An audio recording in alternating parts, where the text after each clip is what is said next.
Salut, c'est Cyril de Web de Fou. J'espère que tu vas bien, Martin. Écoute, on se retrouve pour un nouveau podcast pour voir ensemble les spams en boîte de réception. Tu vas comprendre pourquoi des fois t'as des spams, des gros trucs de phishing qui arrivent inbox, qui arrivent dans ta boîte de réception. Tu vas comprendre comment ils font, tu vas comprendre pourquoi.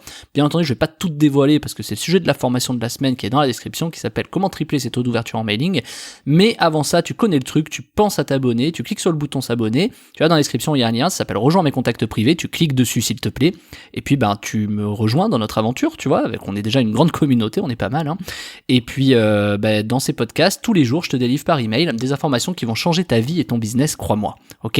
Allez, on y va.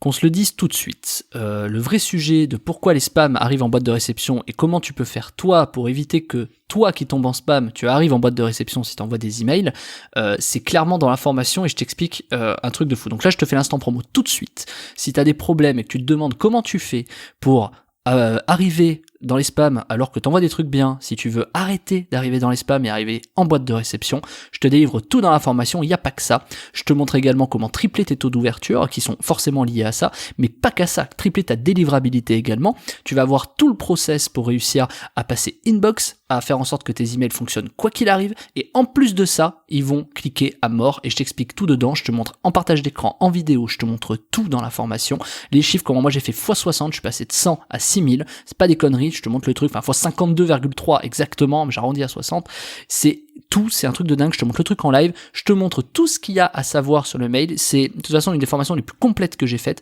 ou qui t'explique vraiment l'envers du décor de l'email, et pourquoi t'as pas 100% d'ouverture, et comment tu vas faire pour te rapprocher de tout ça. Voilà, t'as tout dans la description, ça s'appelle tripler ses taux d'ouverture en emailing, je te mets le lien en description, c'est la formation, tripler ses taux d'ouverture en emailing, et on y va maintenant pour le podcast. Allez go, instant promotion fini, on y va.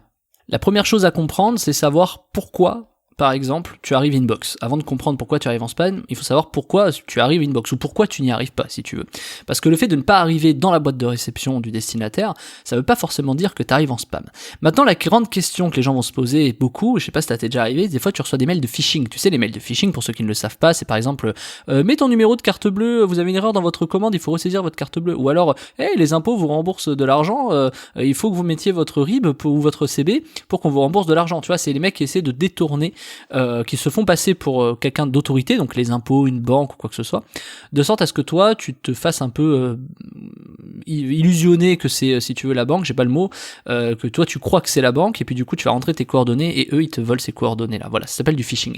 Donc pourquoi tu reçois des emails de phishing en boîte de réception ? Sache que ça, c'est le premier ennemi, d'ailleurs, de tous les anti-spam, c'est le phishing, bien sûr, hein, parce que c'est, tu vois, on peut pas, enfin, il faut pas voler les gens de leur carte bleue, de leur identité, etc. Des fois, on te demande, oui, on va vérifier quand même votre identité, mettez votre passeport, votre carte bleue, votre machin, ton titre de propriété, tu vois, les mecs, ils te volent toute ta vie, quoi. Donc voilà, bon bref. Pour te dire que oui, comment est-ce qu'ils font ça ? Alors c'est assez simple en fait, enfin non, c'est pas simple, c'est pas vrai, c'est pas simple. C'est très simple à faire et à comprendre, mais c'est pas si simple à la réalisation, et je m'explique. Tu vas voir, tu vas comprendre le truc. Parce que je peux pas tout te dévoiler, parce que ce que je te mets dans l'information, c'est forcément quelque chose qui est largement accessible. Mais je vais y venir. En fait, il y a des trucs qui fonctionnent, par exemple, quand t'envoies des emails. Ces trucs qui fonctionnent, ce serait bien qu'ils fonctionnent. Tu vois, si t'as beaucoup d'emails, je sais pas, si t'as envoyé beaucoup d'emails, tu sais qu'à un moment donné, t'en as qui marchent mieux que d'autres. Ceux qui marchent mieux que d'autres, il faut réussir à te dire, qu'est-ce que je pourrais envoyer à la place, tu vois. Sauf que si t'envoies quelque chose à la place, ça va vraiment ouvrir. Donc t'es toujours un peu bercé par ça, tu vois. Tu te dis, bon, je fais comment, faut pas que je me fasse berner. Voilà, c'est le mot que je cherchais tout à l'heure. Faut pas que je me fasse berner par ce système-là. Donc en fait, pour faire passer des trucs mauvais, en fait, c'est un peu, je vais te donner l'exemple des crêpes, tu vois. Non, même pas, je vais te donner l'exemple de la crème fraîche et de la farine, tu vois. Quand par exemple tu fais de la cuisine, je sais pas si tu fais de la cuisine, mais au pire tu vas apprendre un truc. Quand tu fais de la cuisine, par exemple, quand tu mets un peu trop de crème fraîche et que c'est un peu trop liquide ou peu importe, on t'apprend à mettre de la farine pour que ça épaississe, tu vois, et que du coup, ce soit moins liquide et plus épais. Sauf qu'évidemment, si tu mets trop de crème fraîche, tu vas mettre beaucoup trop de farine et après le goût va changer. Enfin voilà, tu vois le truc, c'est exactement la même chose. C'est-à-dire, imaginons, je sais pas, tu fais, je sais pas ce que tu peux faire avec la crème fraîche, je sais pas si tu fais des champis avec de la crème. Si tu verses 3 pots de crème, je veux dire à un moment donné, il va falloir que t'en mettes de la farine pour épaissir, tu vois. Sinon, tes champis ils vont baigner, ça va être de la crème fraîche au champi, quoi, tu vois. Donc en gros, ça marche un peu pareil, c'est qu'il faut mixer un peu les sujets en disant bon, j'ai mis un peu trop de crème, je vais mettre un peu de farine. Ah, j'ai mis trop de farine, je remets un peu de crème, mais sans forcément aller dépasser le fait que par exemple tes champignons vont baigner dans la crème ou justement il va plus y avoir de crème parce que tu auras mis trop de farine. En fait, c'est un peu le yin et le yang le sujet. Je sais pas, c'est un peu comme c'est l'entre-deux du yin et le yang qu'il faut que tu ailles chercher. Parce que forcément, si c'est trop bon, tu vas avoir des problèmes, si c'est trop mauvais, tu vas avoir des problèmes. Faut toujours aller entre les deux. Et donc la meilleure façon de ça, c'est de trouver un peu le côté contraire. C'est-à-dire, si t'envoies des trucs qui fonctionnent bien, il faut que t'envoies des trucs qui ne fonctionnent pas. Je sais que ça paraît complètement chelou, ça paraît complètement dingue, c'est-à-dire c'est n'importe quoi, qu'est-ce qu'il raconte, il a pété une diorite le Cyril. Non, je te jure que c'est vrai. Pour que des choses passent mieux, il faut des fois envoyer des choses qui ne passent pas. Ça paraît bizarre. Pourquoi ? Parce qu'en fait, si tu passes trop bien, va y avoir un gros soupçon sur toi. Et donc, si tu as un seul truc qui fonctionne, si tu as un seul truc qui ne fonctionne pas, un seul truc, je sais pas, un mec, enfin, peu importe, un problème, tu vas avoir un souci. Alors que si tu mixes avec des choses qui ne fonctionnent pas bien, oui, ça va te tirer un peu vers le bas. En tout cas, ça va te faire un pas en arrière pour en faire 2 en avant. Parce que c'est ça que tu veux. Tu sais, pour sauter un trou, il faut prendre de l'élan. Ou pour mettre de la farine pour épaissir un peu, tu es obligé de mettre de la crème fraîche au départ, tu vois, même si t'en veux pas, même si machin. Bon, il y a plein d'autres techniques, qu'on se le dise en cuisine, mais on s'en fout, c'est pas le sujet, c'est pas un podcast sur la cuisine. Mais c'est pour dire que, quoi que tu fasses, tu es toujours obligé de prendre un peu de l'élan. Tu vois, avant d'aller sous l'eau, t'es obligé de prendre ta respiration pour y aller. Et donc c'est hyper important. Tu vois, il y a toujours un écart entre, tu plonges pas tout de suite sous l'eau, tu vois, à part si tu fais du poumon à vide, tu vois, donc ça marche aussi, mais ce que je veux dire, c'est que la plupart des gens vont faire une grande aspiration pour plonger. Et c'est hyper important de faire ça. Et par exemple, c'est un peu comme, tu sais, comme de l'endurance. Là, je peux donner plein d'exemples différents. C'est un peu comme de l'endurance, où au départ, quand tu cours, tu sais, tu passes ce seuil, je sais plus comment ça s'appelle, je crois que c'est au bout de 5 minutes, le deuxième souffle, là, ça s'appelle. Au bout de 5 minutes, t'as envie un peu de lâcher le truc, tu sais, tu dis, voilà, c'est chiant, je suis épuisé et tout. Et puis quand tu passes ce cap-là, et ben après tu peux courir pendant 20 minutes, tu vois, 30 minutes, 40 minutes, bon, il y a d'autres phases, mais tu vois, et en fait c'est ce second souffle-là, il est hyper important. Et par exemple, je reviens sur l'histoire de l'apnée, quand tu prends ta respiration, c'est pas parce que t'as plus d'air que tu peux pas rester, ce qu'on appelle rester en poumon à vide. En fait, quand tu regardes un peu l'environnement et le corps, comment il fonctionne, tu te rendras compte qu'en fait tout fonctionne pareil. Et en vérité, c'est exactement la même chose, c'est-à-dire il faut toujours cette préparation, cet élan de te lancer, prendre cet élan de lancement pour justement y arriver. Donc ça donne quoi concrètement dans l'email ? Des fois le fait d'arriver en spam te permet d'arriver en boîte de réception. Et là tu te dis what the fuck ? Et justement, c'est ça qui est assez extraordinaire. Plus t'arrives en spam, plus tu vas arriver en boîte de réception. C'est pas ce que je dis. C'est pas ça que j'ai dit. J'ai dit si t'arrives en spam, tu vas avoir plus de chances d'arriver en boîte de réception. Pourquoi ? Parce que si t'arrives en spam, tu vas être capable de savoir pourquoi t'arrives en spam.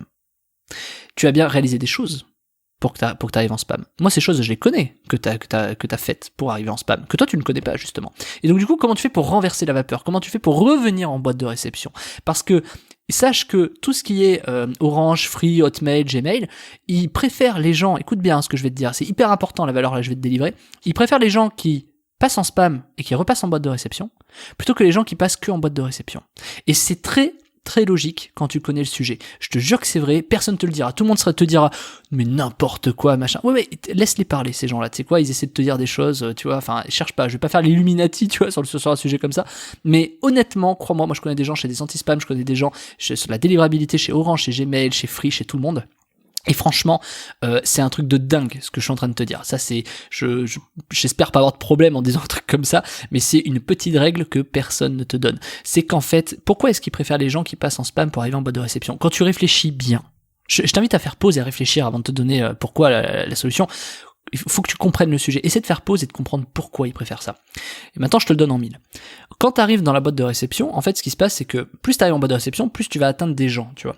Et on sait mécaniquement que dans l'email, plus tu atteins des gens, plus tu as des chances que les gens ne soient pas contents. Pourquoi ? Parce que plus tu touches de gens, plus tu as des gens qui vont être moins intéressés et vont se désinscrire. Et donc, en fait, quand tu arrives trop en boîte de réception, tu as des taux de désinscription, de mise en spam ou autre. Même des gens qui sont inscrits opt-in chez toi, il n'y a pas de problème. Enfin, je veux dire, des gens, enfin, c'est forcément opt-in d'ailleurs, hein.